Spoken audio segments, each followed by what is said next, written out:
Hi everybody, welcome to Arky Homesteader channel. I'm Arky Rick. So my last video I mentioned to you folks how we purchased our original land, and we bought it landowner financing, also called land contract. Now some of you folks probably don't know what that means, and I thought I'd try to explain it to you a little bit. Basically the way it happened with us was we were living in a home in the city, had a loan on it through a bank, just regular standard procedure, and we were making payments on it every month, and that's where we lived. Well, we really wanted to move out into the country and homestead, so we started looking for land, and I started telling friends. I started, anybody I could think of, if the subject came up, we talked about buying some land. Well, I quickly found out that the banks aren't real crazy about lending you money just on land. So anyway, my wife says to me, she's a realtor, she says, well, why don't we try land contract or homeowner or landowner financing? I didn't really know what that was, but I said, hey, let's do it. Sounds good to me. She explained it to me. And basically what it means is you find a piece of property. There's different ways. Like I said, talk to your friends, go look into classifieds. You can, if you know a realtor, talk to them and tell them you're looking for something, what you're looking for, country land, wooded, possibly with a house on it, maybe not. In my case, we bought 5 acres of wooded property out in the country. It had no real restrictions on it other than if you build a home on it, you had to get the septic and the plumbing inspected. Now, I was in construction all my life, and I built the house, and I did all the plumbing. I did everything in the place. And what little bit I didn't do, I subbed out, and there was some concrete work, and I subbed that out because it's just plain hard, And I did sub out putting the septic system in, although I could have done it myself. I was working at the time, and it was, a little hard for me to take the time to do it. And at that time, I didn't have a backhoe. So I did pay a guy to come out and do it for me, and he had it done in like one day. It wasn't no big deal. Anyhow, getting back to landowner financing, you find somebody that's willing to do that. And what it means is they own the property, and if you're interested in it, you talk to them, you guys make a deal, and sometimes they want a down payment, sometimes they don't. In my case, I put like $3,000 down on these 5 acres. And then I agreed to make a payment for 15 years. And we drew up a contract, and we had it notarized, and I went and registered it with the county registrar's office in the, wherever your capital city is of your county. And that was the beginning of us buying the property. And we put our house up for sale in town, and it sold in like 2 weeks, and these people wanted to move into it right away, and man, we didn't have any place to go.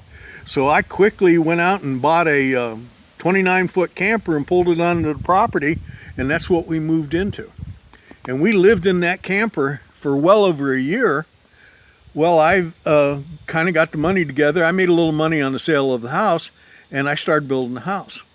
And my son moved here from Ohio to help me, and he was just going to stay long enough to help me build the house, and then the longer he was here, the more he liked Arkansas, and he decided he was going to stay here too.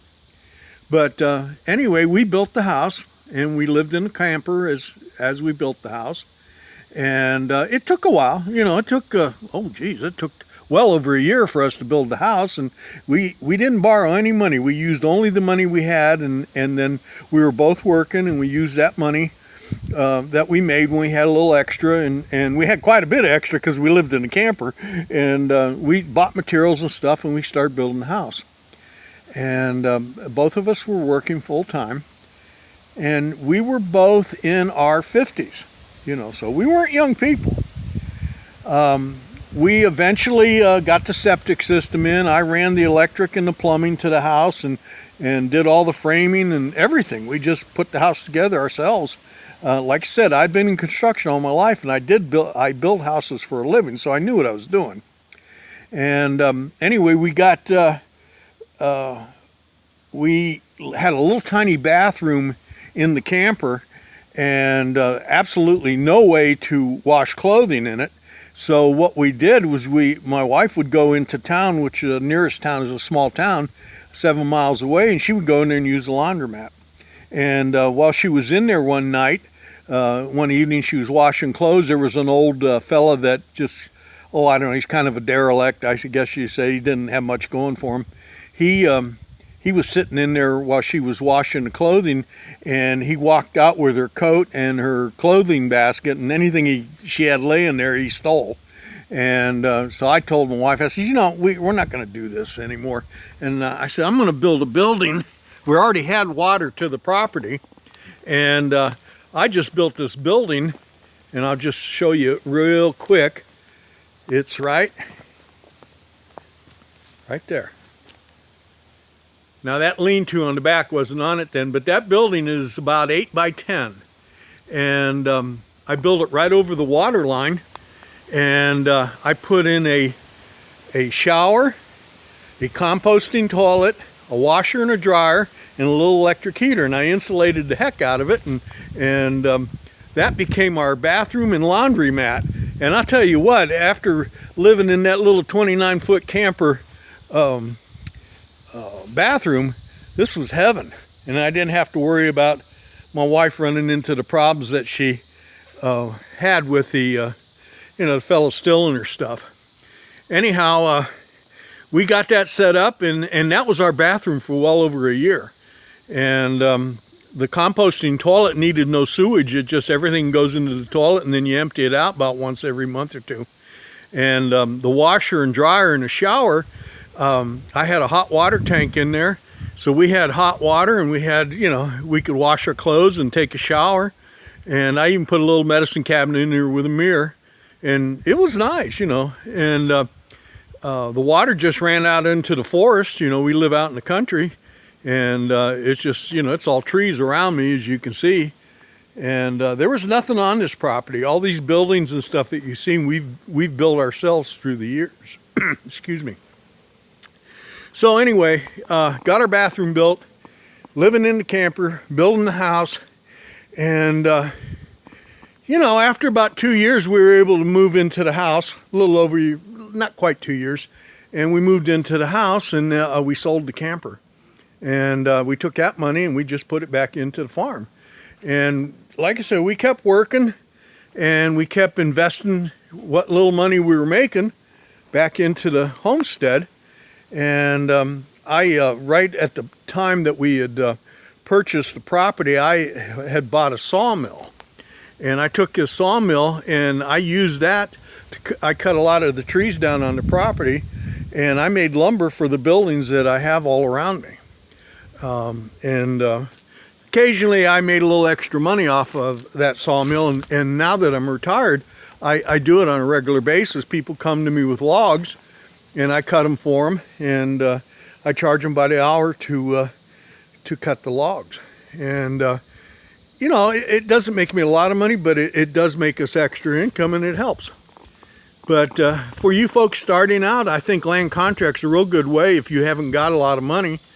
But I want you to also keep in mind it's hard to move on to the property and not have any money or a job. You really need to be working or have some sort of income or some sort of resources, because it'll be really hard to do it without it.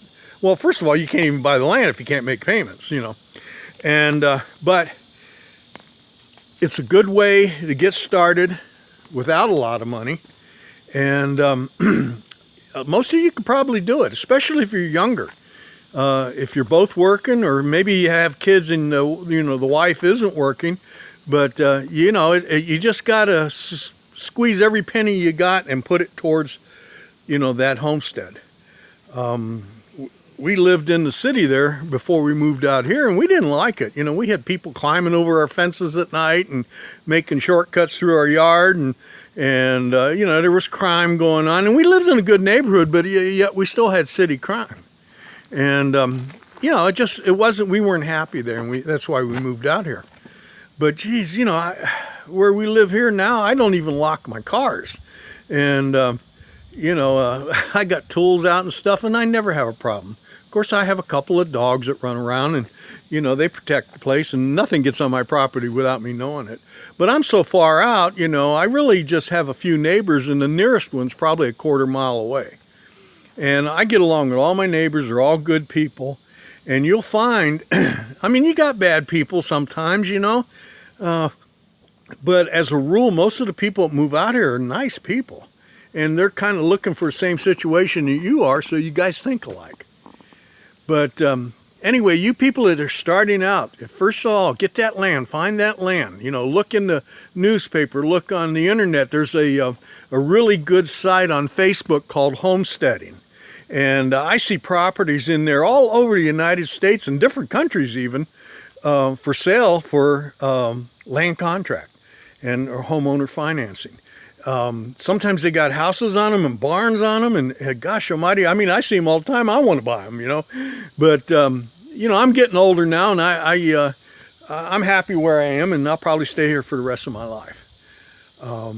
But you get set up, get yourself some sort of shelter, even if it's a camping trailer, and get started. Now, keep in mind, when you buy this land, make sure it doesn't have a whole lot of restrictions on it, because if you know, if you've got restrictions on animals and how many buildings you can put on it and stuff, well, that's not really what you're looking for. You want a place out in the country that doesn't have hardly anything on it as far as the county's concerned. Most counties are just concerned with that your water is hooked up properly and that your septic system is proper.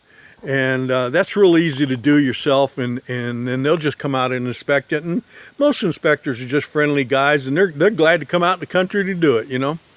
And you know, eventually, as you get set up, you can start purchasing some animals, and you know, you'll get a garden. And I suggest getting a garden in right away. I've been gardening. My wife and I have been gardening since we were 20 years old. That's when we started, and we can, and I can meat. All kinds of vegetables, and it's not as hard as you think. And like I say, you go on YouTube, you can learn how to do anything. And that's what I've done all my life. And even now, till this day, if there's something I'm not sure about that I'm getting ready to do, I go on YouTube and find out how to do it. And there's always somebody. There's a guy called Chris Fix that can teach you how to fix any kind of car, you know. And it's just amazing the information that's available to you today. But anyhow, I just wanted to kind of give you a short film here to let you know that you can do it. I've done it, and I know many people that are doing it. And if you want to get out of that city, you get yourself a homestead, and you'll be very glad that you did.